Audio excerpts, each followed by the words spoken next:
සාදරයෙන් පිළිගන්නවා Webcraft Studio YouTube channel එකේ තවත් අලුත් වීඩියෝ එකකට. ඉතින් අද අපි මේ වීඩියෝ එකෙන් කතා කරන්නේ shortcut keys 30 වීඩියෝ එකේ ඊතුරු part 2 එක. ඉතින් කලින් වීඩියෝ එක බලමු නැති කෙනෙක් ඉන්නවා නම් මේ උඩ වටන link එක click කරලා ඔයාලට ඒක බලන්න පුළුවන්. මම description එකෙත් ඒකේ link එක දාලා තියන්නම්. ඉතින් ඔයාලා අපේ YouTube channel එක තම subscribe කරලා නැත්නම් YouTube channel එක subscribe කරලා අපිත් එක්ක එකතු වෙන්න කියලා ඔයාලගෙන් ඉල්ලන ගම වැඩි කතා නැතුව ඉතින් අපි යමු අපේ වීඩියෝ එකට.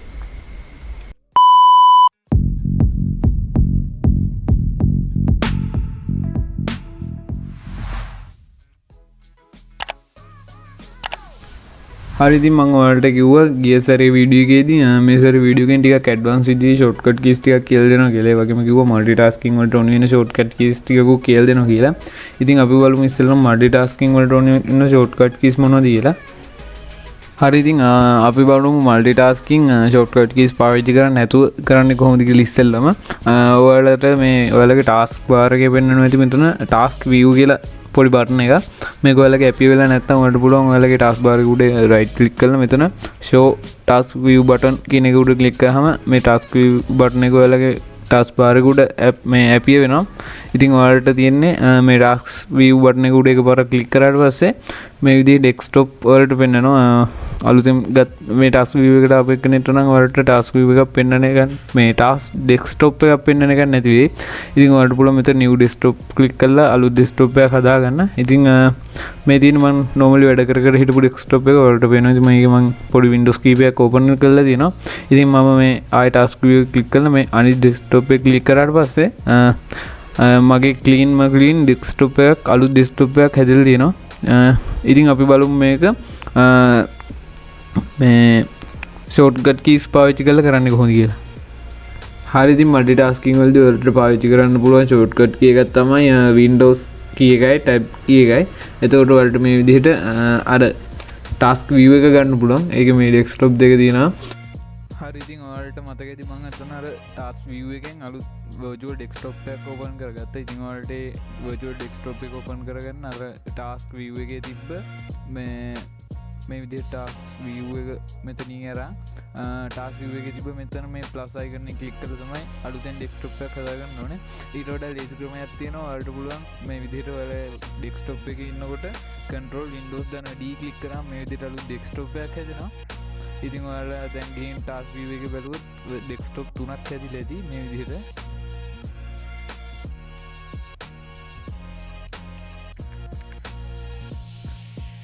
හරි මම දැන් මගේ task view එකට ගිහිල්ලා ඔයාලට පෙන්වන්නම්.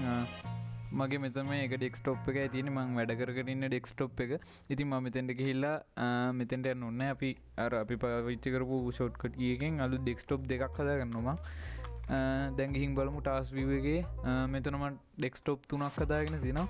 ඉතින් මට ඕන නම් මේ desktop අයින් කරගන්න. ඉතින් මම දැන් ඉන්න desktop එක මට අයින් කරගන්න ඕන නම් මට පුළුවන් control windows දාන F4 click කරාට පස්සේ මේ විදිහට ඒ desktop එක අයින් වෙලා යනවා. ඉතින් මම හදපු දෙකම අයින් කරලා දානවා.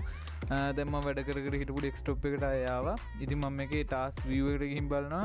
දැන් ඔයාලට පේනවා ඇති මෙතන තියෙන එක desktop එකයි. මම වැඩ කර හිටපු desktop එක. ඉතින් multitasking වලදී ඔයාලට මේක පාවිච්චි කරන්න පුළුවන් shortcut key එක. හරි ඉතින් මම task view එකට ගිහින් බැලුවොත් දැන් මගේ desktop දෙකක් තියෙනවා. වැඩ කරගෙන ඉන්න එකයි තවත් අමතර desktop දෙකක් හදාගෙන තියෙනවා. ඉතින් මට මේව අතර මාරු වෙන්න ඕනේ වුණොත් task view එකට ඇවිල්ලා මෙතන මෙහෙම නිතරම task view එකට ඇවිල්ලා මාරු වෙන එක කරදරයක් නිසා ඔයාලට පුළුවන් ඒකට පාවිච්චි කරන්න shortcut key එකක්. දැන් මං ඉන්නේ තුන්වෙනි desktop එකේ මේ විදිහට. මේකේ දැන් මේක තමයි අන්තිමට තියෙන desktop එක. ඉතින් මට අනිත් desktop දෙකම තියෙන මේ විදිහට වම් පැත්තේ. ඉතින් මට පුළුවන් control එක windows එක click කරලා වම් පැත්තේ arrow key එක click කරාට පස්සේ අනිත් desktop එකට ඒක මාරු වෙනවා. ඉතින් දැන් ඉන්නේ මම මේ desktop එකේ. ඉතින් මට මේකට යන්න ඕන නම් වම් පැත්තේ arrow key එක click කරන්න ඕනේ. මේ පැත්තකට යන්න ඕන නම් දකුණු පැත්තේ arrow key එක click කරන්න ඕනේ. හරි ඉතින් ඔයාලට කියලා දෙන්න යන ඊළඟ shortcut key එක තමයි control shift දාන escape. ඉතින් ඒක ක්ලික් කරාට පස්සේ ඔයාලට මේ වගේ ඔයාලගේ ටාස්ක් මැනේජර් එක ඕපන් කරගන්න පුළුවන්. ඔයාලා දන්නේ නැති ඔයාලගේ අර සමහර වෙලාවට software not responding වෙනවා. ඒ වෙලාවට ඔයාලට පුළුවන් ඔයාලගේ not responding වෙච්ච software එක උඩ එකපාරක් ක්ලික් කරලා මේ end task දෙන්න. එතකොට ඒකේ task එක end වෙනවා. එතකොට අර සම්පූර්ණ software එකම close වෙලා යනවා. ඉතින් මේකෙන් ඔයාලට ඔයාලගේ background එකේ run වෙන softwares මොනවද ඊට පස්සේ startup menu එක ගන්න පුළුවන්. users ඒ ගොඩක් දේවල් කරන්න පුළුවන්. ඒ වගේම ඔයාලගේ CPU එක memory එක disk එක Wi-Fi GPU සේරම බලා ගන්න පුළුවන් usage එක. හරි ඉතින් අපි දැන් කතා කරමු ඔයාලගේ වෙබ් බ්‍රවුසර් එකේදී පාවිච්චි කරන්න පුළුවන් shortcut keys. ඒකේ පළවෙනි shortcut key එක තමයි ඔයාලට පුළුවන් control දන shift දන B ක්ලික් කරලා මේ විදිහට ඔයාලගේ favorite bar එක අපිය කරගන්න. මේ shortcut key එක පාවිච්චි කරේ නැත්නම් ඔයාලට වෙනවා මෙතන මේ favorite bar එකේ favorite වලට ගිහිල්ලා මේක open කරගන්න. ඉතින් ඒකට වඩා මේක ගොඩක් ලේසි ක්‍රමයක්. හරි ඉතින් ඊළඟට ඔයාලට පාවිච්චි කරන්න පුළුවන් shortcut key එකක් තමයි මේ විදිහට ඔයාලගේ favorite bar එක අපේ වුණාට පස්සේ ඔයාලට පුළුවන් hold දන shift දන B ක්ලික් කරලා ඊට පස්සේ arrow key ක්ලික් කරලා මේ විදිහට ඔයාලගේ favorite වලට මාරු වෙන්න පුළුවන්. favorite කරලා තියෙන tab වලට ඊට පස්සේ enter දුන්නාට පස්සේ tab එක open වෙනවා මේ විදිහට. හරි ඉතින් ඊළඟ shortcut key එක තමයි ඔයාලා මේ විදිහට tab එකක් open කරන් තියෙන වෙලාවක ඔයාලට පුළුවන් මේක favorite වලට add කරගන්න. control දන D ක්ලික් කරලා මේ විදිහට favorite bar එකට add කරගන්න පුළුවන් මේක. හරි ඉතින් ඊළඟ shortcut key එක තමයි control දන E. එකෙන් ඔයාලා කොහේ හිටියත් search bar එකට focus වෙනවා. හරි ඉතින් ඊළඟ shortcut key එක තමයි control දන H. ඒක ක්ලික් කරාම මේ විදිහට ඔයාලට history panel එක open කරගන්න පුළුවන්.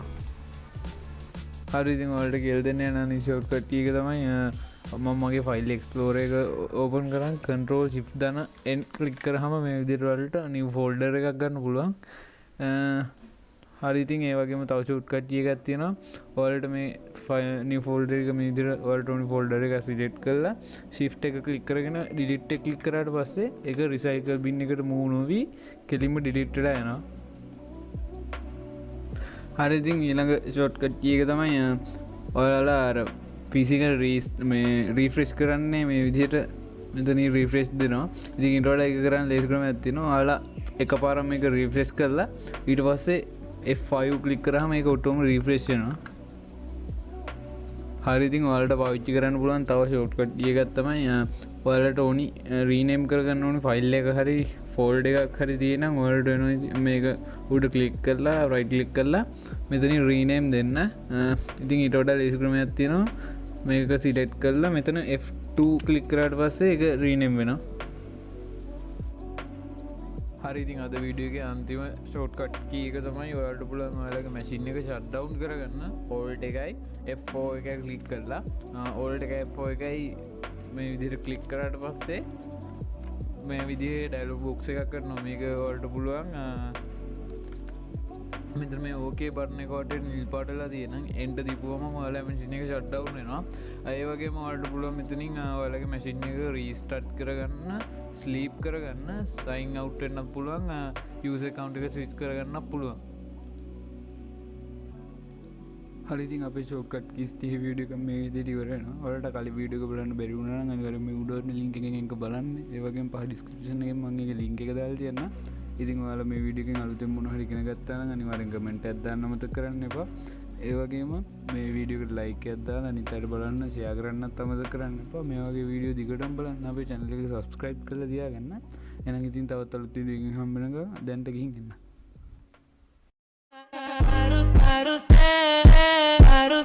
La vida es un carrusel.